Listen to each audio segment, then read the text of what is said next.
Hi.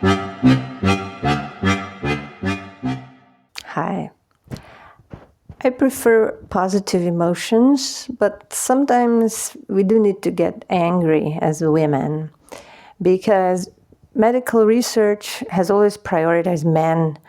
Most clinical trials were conducted on men until the late 1990s, and drug dosages are based on the male metabolism.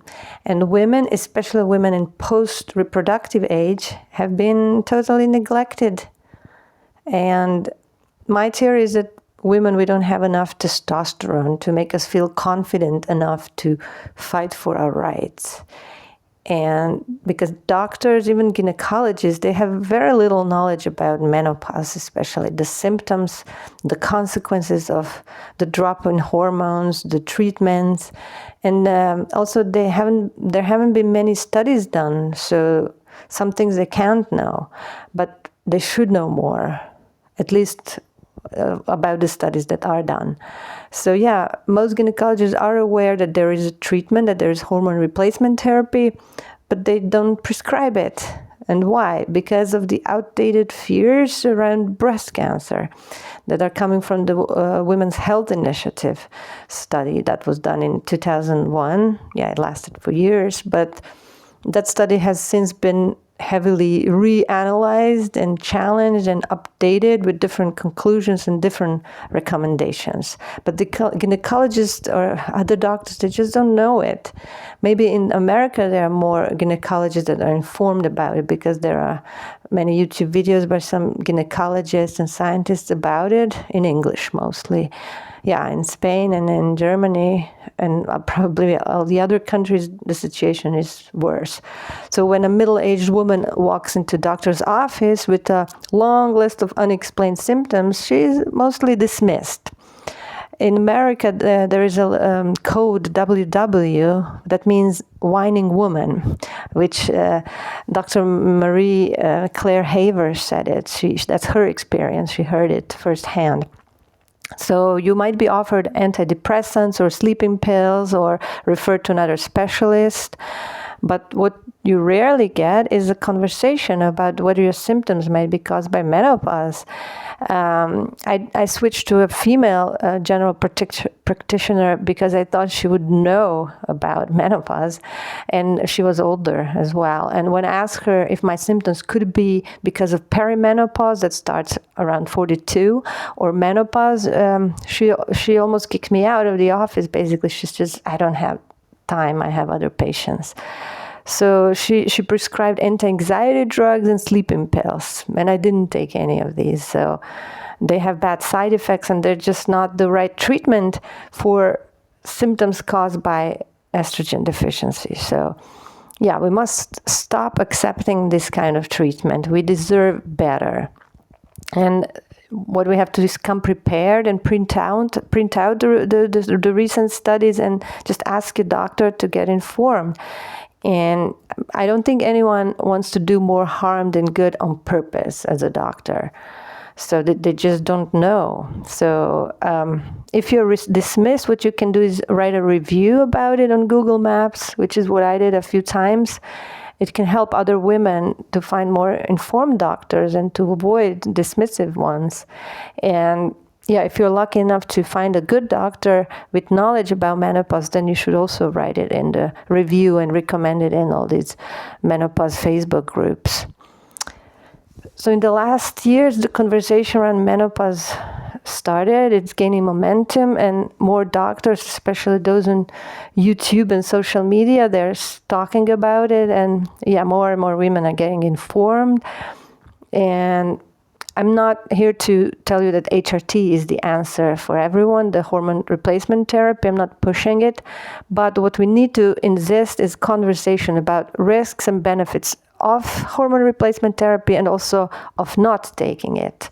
So we can make informed choices, not choices based on fear or outdated wrong information.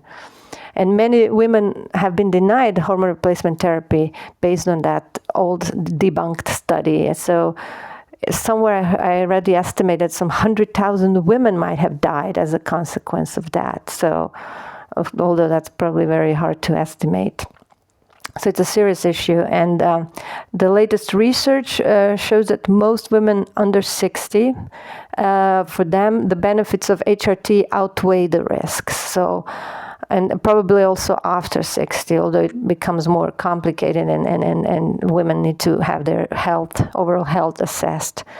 And for example, right now I'm on HRT. I'm on 75 milligram estradiol patch twice a week and 200 milligram micronized progesterone vaginally. So of course, bioidentical is what is prescribed nowadays.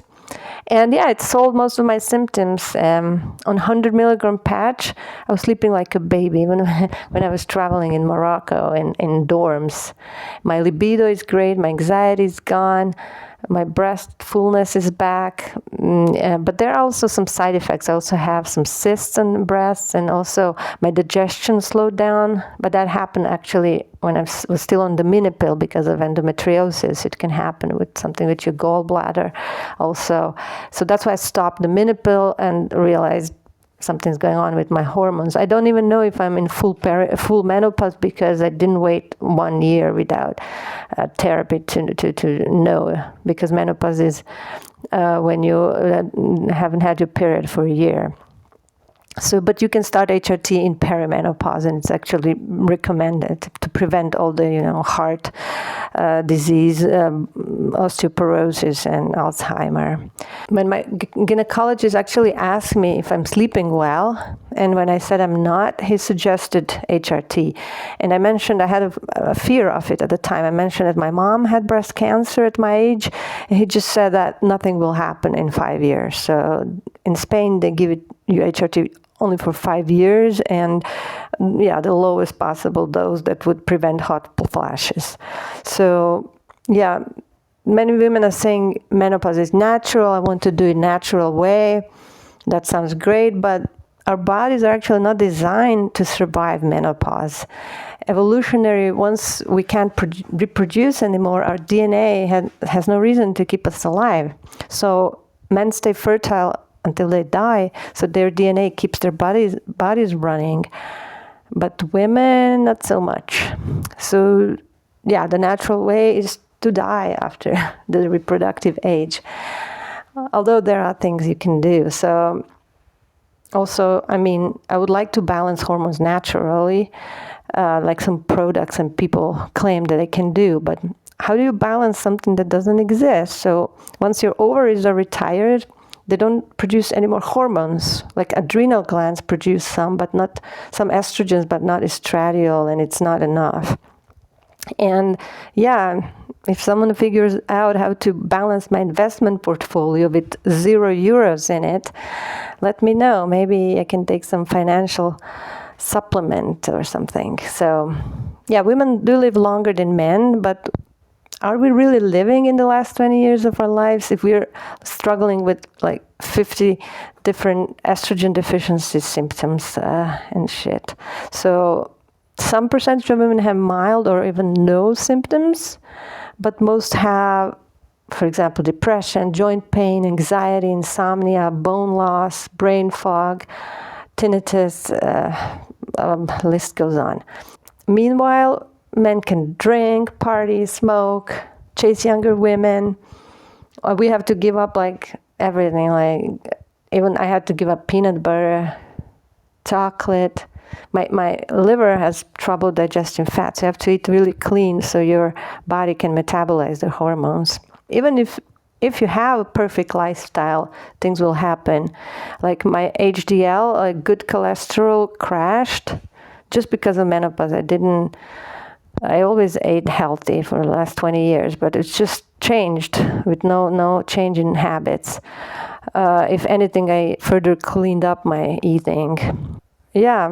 In order not to have high cholesterol and to be able to digest your food, you have to give up sweets, fried food, processed food, cheeses, dairy, gluten.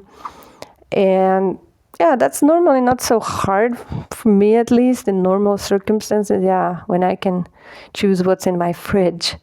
So menopause isn't just absence of periods. It's estrogen deficiency, and estrogen is an important hormone, not just sex hormone. It's vital for every every organ system in our body.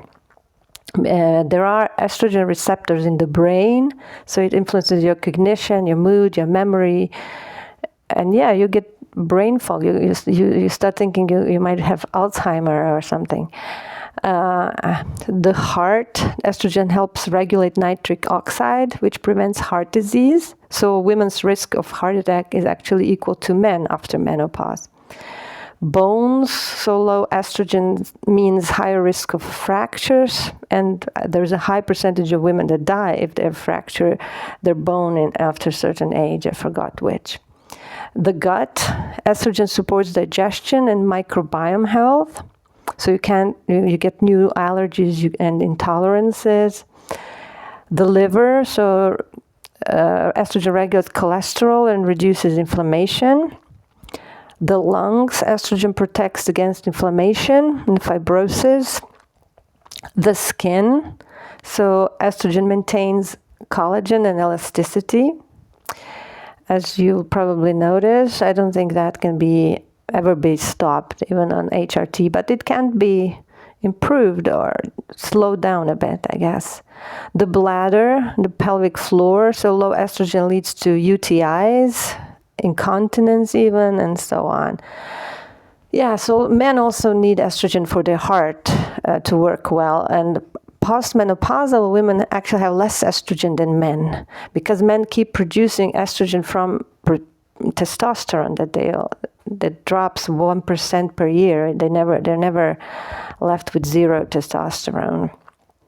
Estrogen also regulates neurotransmitters like serotonin, dopamine, and GABA, and they affect sleep, mood, anxiety, motivation. Yeah, no wonder women feel like we're falling apart. So I once saw an interview with a woman who became suicidal during menopause, and she was never depressed before, and she just didn't know how to cope, and yeah, she threw herself out the window. She survived with some consequences, but like 1 month after she started HRT, she was completely back to her old self. No depression at all.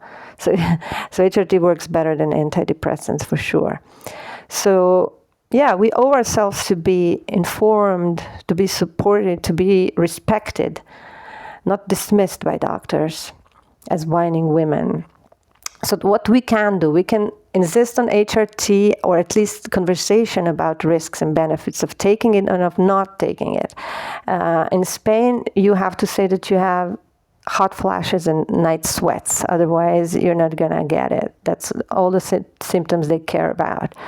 So, yeah, we can print out the studies and translate them to your local language and just try to make doctors read them and get informed, because, yeah, I don't think they want to be harmful on purpose, for sure.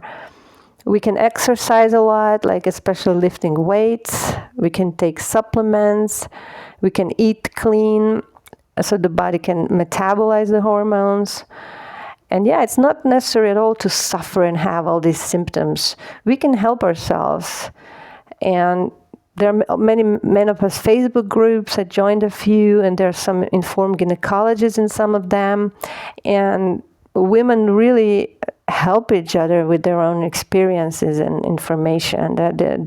Those groups were really helpful. Yeah, you're not alone. You're not weak. You're not crazy. You're not complaining. I mean, men would start a revolution if they were expected to live without testosterone. It would be like a global emergency, problem number one, and it would be solved. So, and there are solutions. I heard that there's, like, when you're still younger, you can get a part of your ovary, like frozen or something, and they can implant it back to you in menopause, something like that. So yeah, it's definitely a solvable problem. So suffering in silence is not heroic. It's actually cowardly. So there is no need to suffer and to have all these symptoms. So we can and we should feel like our old selves again. We can have great time in menopause. It can be a great part of life, but not if we just ignore it and if we let ourselves be dismissed by doctors. That's it for today. Goodbye.